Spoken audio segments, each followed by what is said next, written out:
আমার সামনে উপস্থিত আমার খামারকান্দি 2, 3 এবং 1 নম্বর ওয়ার্ডে আমার প্রিয় মা বোনেরা এবং আমার ভাই বোনেরা সবার প্রতি আমার সালাম, আসসালামু আলাইকুম।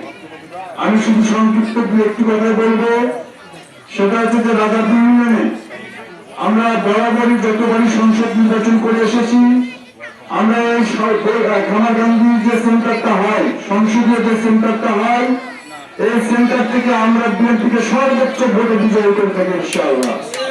এবং তাই আমার সামনে আমার যে মা বোনেরা আছেন, আমি আপনাদের চেয়ারম্যান হিসেবে এতটুকু বলতে চাই যে আগামী যে 9 এপ্রিল ভোটটা হবে, আমরা যেন আমাদের খামারকান্দি সেন্টার থেকে সর্বোচ্চ ভোটে বিজয় করতে পারি। এবং আমাদের ইউনিয়ন পর্যায়ে আরো যে 2টি সেন্টার আছে, পাশাপাশি আমাদের সেখানে মুক্তিবৃন্দ আছে, তাদের কুশল করতে চাই যে আমরা সকলে ঘরে বসে না থাকে আমরা ভোটারদেরকে বের করার উদ্দেশ্য পরিকল্পনা করি, যেন ভোটাররা ভালোভাবে ভোট কেন্দ্রে অভিযোগ হতে পারে। তাহলে আমাদের রাজাপুর ইউনিয়ন থেকে আমি আশা করি যে 11 ইউনিয়নের মধ্যে সর্বোচ্চ 2টি ভোটের বিজয় হবে ইনশাআল্লাহ।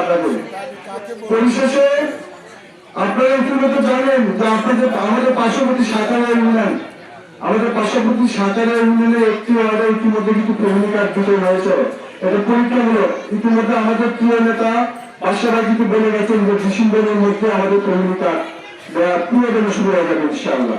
তাই আমি বলতে চাই যে সাঁতারা একটি ইউনিয়নে যদি 596টি কার্ড একটি ওয়ার্ডে পেয়ে থাকে, তো তাহলে আমাদের রাজাপুর তো ছোট, প্রত্যেকটা ওয়ার্ড ছোট। আমি আশা করি যে রাজাপুর প্রত্যেকটা বড় বড় কমিউনি কার্ড যাবে ইনশাআল্লাহ।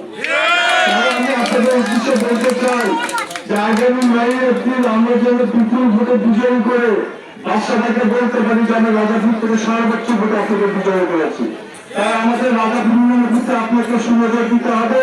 আমাদের ইউনিয়নের রাস্তা, ব্রিজ, কাল ঘাট এবং ইত্যাদি মসজিদ মাদ্রাসা সর্বক্ষণ যেন আমরা তার কাছে ইউনিয়ন করে বলতে পারি।